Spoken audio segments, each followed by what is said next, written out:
El cine de Stanley Kubrick es sin duda un monumento a la perfección formal, pero si nos quedamos solo en su maestría técnica, corremos el riesgo de ignorar su dimensión más profunda.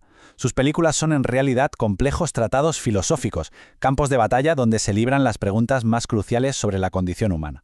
A lo largo de este análisis nos vamos a adentrar en el laberinto de su visión del mundo, no para encontrar respuestas sencillas, sino para explorar una de sus tensiones fundamentales, la lucha del individuo contra las estructuras que él mismo ha creado y que amenazan con aniquilarlo. Y esa es, en esencia, la pregunta que lo articula todo, la gran disyuntiva existencial que resuena en cada fotograma de su filmografía. ¿Hay espacio para la voluntad en un universo indiferente? ¿Somos los arquitectos de nuestro destino o, por el contrario, simples marionetas a merced de la sociedad, de la historia o incluso del cosmos? Desde un soldado en las trincheras hasta un astronauta a la deriva en el espacio, sus personajes encarnan esta duda. Y esta cuestión, precisamente, será el motor de nuestra investigación dialéctica. Para abordar esta complejidad con el rigor que merece, vamos a seguir una hoja de ruta dialéctica. En primer lugar, expondremos la tesis, la idea de un universo determinista, un mundo de restricciones. A continuación, la confrontaremos con su opuesto, la antítesis, la afirmación radical del libre albedrío y la posibilidad de trascendencia. Después, analizaremos la verdadera naturaleza del conflicto que se genera para, finalmente, intentar alcanzar la síntesis, el punto donde se revela la ambigua y potentísima visión final de Kubrick. Empezamos, por tanto, por el principio de nuestro argumento. La tesis. Esta postula que el universo que nos presenta Kubrick está fundamentalmente regido por el determinismo. Es un cosmos donde el individuo se encuentra atrapado, constreñido, por vastos sistemas impersonales que operan más allá de su voluntad, ya sean de naturaleza social, cósmica o incluso psicológica. Barry Lyndon es quizá el caso de estudio más puro de esta tesis. La vida de Redmond Barry, su ascenso y su caída, no parece ser el resultado de sus decisiones, sino más bien la consecuencia lógica e inevitable del azar y de las inflexibles estructuras de clase de la Europa del siglo XVIII. El uso de un narrador omnisciente que nos adelanta constantemente el futuro no es un simple recurso, no, es una declaración filosófica. El destino de Barry ya está escrito. Su vida es una partida de ajedrez donde las reglas son inamovibles y el resultado, en última instancia, inevitable. Y es que en Kubrick, la forma cinematográfica siempre está al servicio del contenido filosófico.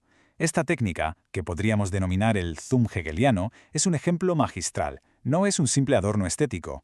Al alejarse lentamente de los personajes, la cámara los va empequeñeciendo, los disuelve en el entorno, reduciéndolos a un mero componente del paisaje o de la arquitectura.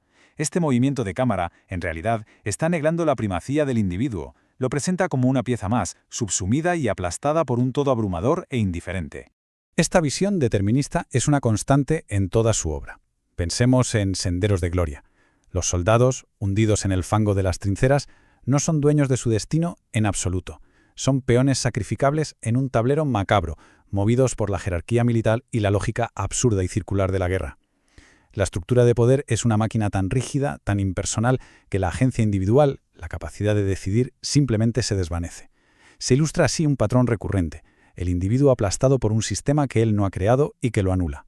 Pero como en toda buena dialéctica, a esta tesis opresiva se le opone con una fuerza inusitada su antítesis. Si la tesis era el determinismo, la antítesis es la exploración radical, casi obsesiva, de la libertad.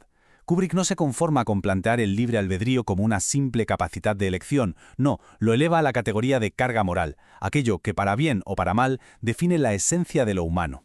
Y es en La naranja mecánica donde este conflicto se expone con una crudeza casi insoportable. Antes del tratamiento ludóvico, Alex es la encarnación de la voluntad pura, desprovista de cualquier anclaje moral. Es un ser violento, sí, pero es libre. Después del tratamiento, se le ha arrebatado la capacidad de hacer el mal, pero el precio que ha pagado es su capacidad de elegir. Se ha convertido en lo que el título sugiere, una naranja mecánica, orgánico por fuera, pero mecánico y programado por dentro, un autómata diseñado para una bondad forzada. Es el propio Kubrick quien nos da la clave interpretativa. La película, y esto es crucial, no defiende la ultraviolencia de Alex. Lo que defiende es su derecho a elegirla. Para Kubrick, la humanidad reside precisamente en esa terrible capacidad de elección, incluso cuando nos conduce al mal. Un ser humano programado para la bondad no es, en su opinión, más humano que aquel que elige la maldad. De hecho, se podría argumentar que es menos humano, porque se le ha despojado de la esencia misma de su ser, su voluntad. Para añadir una capa más de complejidad, podemos recurrir a un concepto filosófico más sofisticado. La visión politética del libre albedrío nos sugiere que la libertad no es una cualidad binaria, no es un interruptor de encendido y apagado que se tiene o no se tiene, es más bien un espectro. Alex, a lo largo de toda la historia, es libre en ciertos aspectos, pero a la vez está condicionado por muchos otros. Esto nos obliga a pensar en la libertad no como algo absoluto, sino como un continuo, una cualidad variable definida por múltiples factores. Y ahora ascendemos a la expresión más elevada y abstracta de esta antítesis. Aquí, la lucha por la libertad ya no es solo una cuestión moral o social, sino que se convierte en una cuestión ontológica, una cuestión sobre la naturaleza misma del ser. Nos adentramos en la Odisea Nietzscheana de 2001, una Odisea del espacio, un viaje hacia la autosuperación radical de la condición humana. Es fundamental comprender este concepto en su sentido original, y no en su vulgarización popular. El Übermensch de Nietzsche no es el Superman de los cómics, es el transhombre o el ultrahombre. Es un estado superior del ser que ha superado las limitaciones de la humanidad actual. Es aquel que, tras la muerte de Dios, ya no necesita una moral externa que dé sentido a su vida, sino que tiene la fortaleza de crear sus propios valores desde la nada. La estructura narrativa de 2001 puede leerse perfectamente como una alegoría de esta evolución nietzscheana en 3 actos. Primero, el homínido que al descubrir la herramienta como arma da el primer salto evolutivo. Segundo, el hombre moderno, representado por Dave Bowman, que ha perfeccionado tanto la herramienta que ha creado a HAL una inteligencia artificial solo para verse atrapado y amenazado por la lógica fría de su propia creación. Y finalmente, el niño estelar, el Übermensch, que emerge tras vencer a la máquina y trascender las barreras del espacio y el tiempo. El clímax filosófico de la película es, por supuesto, la confrontación entre Bowman y HAL 9000. HAL no es un villano, HAL es la razón pura, una lógica perfecta, sin fisuras, pero también sin emoción ni voluntad. Para poder evolucionar, para dar el siguiente paso, Bowman debe desconectar a HAL. Es un acto que simboliza la superación de la razón como único instrumento para comprender el universo. Es el triunfo de la voluntad sobre una lógica que se ha vuelto restrictiva, el paso necesario para que la humanidad renazca en una nueva forma de existencia. Muy bien, hemos establecido la tesis del determinismo y la antítesis de la libertad. Ahora es crucial que definamos con precisión quién es el antagonista en la cosmovisión de Kubrick, porque rara vez se trata de villanos individuales con motivaciones claras. No, el enemigo es una fuerza mucho más abstracta, difusa y omnipresente. Este concepto, lo maquínico, es la clave de todo. La máquina en el cine de Kubrick no es solo el ordenador HAL 9000, es mucho más. Lo maquínico se refiere a cualquier sistema, ya sea social, tecnológico, burocrático, ideológico, que una vez creado por el ser humano, adquiere una vida propia, una lógica autónoma, y que a menudo termina operando en detrimento de sus creadores. Es la burocracia que deshumaniza, son los rituales sociales vacíos, es la tecnología que nos domina, y las caras de este antagonista son múltiples. En Teléfono Rojo es la maquinaria militar de la Guerra Fría, un sistema de disuasión de lógica impecable que conduce inevitablemente al apocalipsis. En El Resplandor, el Hotel Overlook funciona como una máquina psíquica que atrapa y repite la historia, anulando la voluntad de Jack Torrance. En Barry Lyndon es la maquinaria de los rituales de clase la que dicta cada paso. Y en La Naranja Mecánica es la maquinaria del Estado la que pretende programar la conducta humana. El enemigo es, casi siempre, un sistema de nuestra propia invención que se vuelve contra nosotros. Con todo esto sobre la mesa llegamos por fin al último paso de nuestra investigación, la síntesis.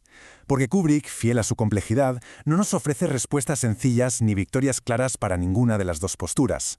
La verdad en su cine parece residir precisamente en la tensión irresoluble entre la libertad y el determinismo. Y este es el punto crucial. El mensaje final no es ni pesimista ni optimista. Es profundamente existencial. Lo que define a la condición humana no es el resultado final de la contienda, sino el acto mismo de rebelarse contra las fuerzas que nos constriñen. Es una lucha trágica, a menudo abocada al fracaso, como la de Sísifo, pero es en ese esfuerzo constante donde, según Kubrick, residen la dignidad y el significado del ser humano. Y aquí, en mi opinión, reside la síntesis definitiva. Kubrick nos devuelve toda la responsabilidad. Somos nosotros, los seres humanos, quienes construimos las máquinas, los sistemas y las ideologías que luego nos aprisionan. Y por lo tanto, también reside en nosotros el potencial para desmantelarlas o trascenderlas. Esta dualidad, esta capacidad de forjar tanto nuestra propia celda como la llave que podría abrirla, constituye la gran paradoja de la condición humana, la dimensión más emocionante y al mismo tiempo la más aterradora de nuestra existencia. Esta cita del propio director encapsula su visión, a menudo descrita como pesimista, pero que yo calificaría de radicalmente honesta. Es el reconocimiento lúcido y valiente de nuestra precaria posición en un universo indiferente.